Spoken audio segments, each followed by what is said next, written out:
French's Forest might be bright, shiny and new, but you have to be able to get there.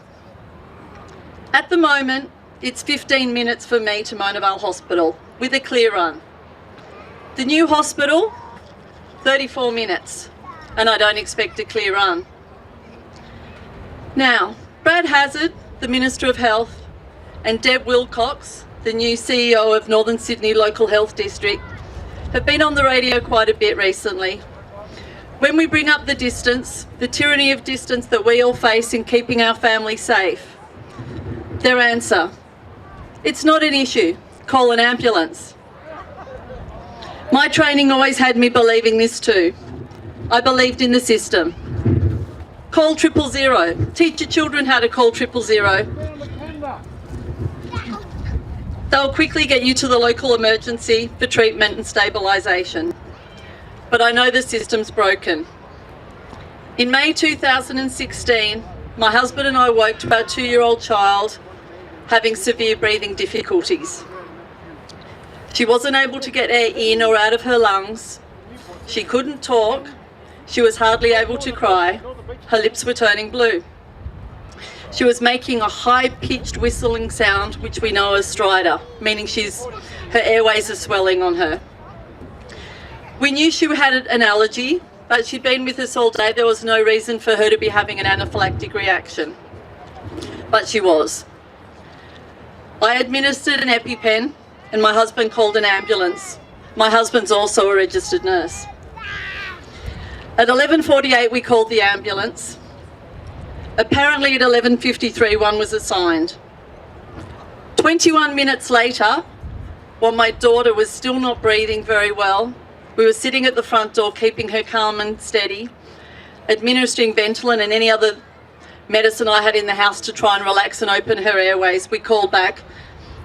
The ambulance was another 17 minutes away if we were lucky. The 2 ambulances that had been assigned, one was coming from Cromer, 30 minutes away. The other was coming from Warrawee, 40 minutes.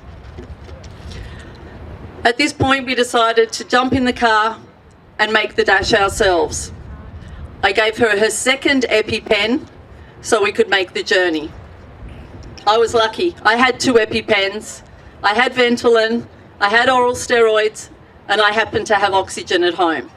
This isn't a normal situation. Not many people have all of these things. We managed to get to the ED. She was placed in the resus bays and we had a happy outcome. Now, I went crazy after this. I contacted the media. I spoke to Rob Stokes. I wrote letters to the Minister of Health. I got on the media. I wanted to improve the situation for our local community. Mine's one story. Since then, I found out there are many like it. Most people don't wait for an ambulance because we're underserviced. The paramedics are stretched so thin. So we race here. How are we going to do that to the new hospital? So I was told more ambulances, more paramedics were going to be put on the road. I got to test the system again this year. In May, I had to call for an ambulance. I was home alone, middle of the night. Always happens in the middle of the night. Husband interstate for work, and we were lucky. We got one. There was one at Mona Vale. Again, it was my daughter with breathing difficulties. If you can't breathe, you're not going to be alive for very long. The second time we called one in August, there was no ambulances. The closest ambulance at that point was Wahroonga. It hasn't improved. So now, not only are they moving our hospital further away, we've got an ambulance system that's overburdened, paramedics that are getting bullied and burning out. Where does this leave our community? In the 80s, they built an ambulance station at Avalon because we'd had some tragedies. The community knew we had a need. Since then, the government sold off that land. We leased that land. All of our healthcare facilities are being sold off, or we're losing them. French's Forest is a private licensed hospital that will take public patients. So just say you do manage to get an ambulance and you're on your way there. If that hospital is full, you'll be put on bypass and your ambulance will go to the next hospital. When you are sick, time is of the essence.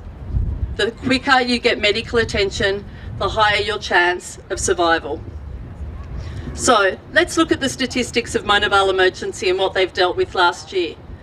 Last year there was 35,000 presentations to the emergency department. Of those, 144 were deemed needing to see medical attention within the first minute of entry. 4,700 were deemed needing attention within 10 minutes for life-threatening conditions. Another 12,000 needed to be seen within 30 minutes. That's 17,000 people requiring urgent attention within 30 minutes. Where is that going to place you on your journey to the new hospital? You call an ambulance, you do what they're telling us to do. The statistics then are, we need an ambulance.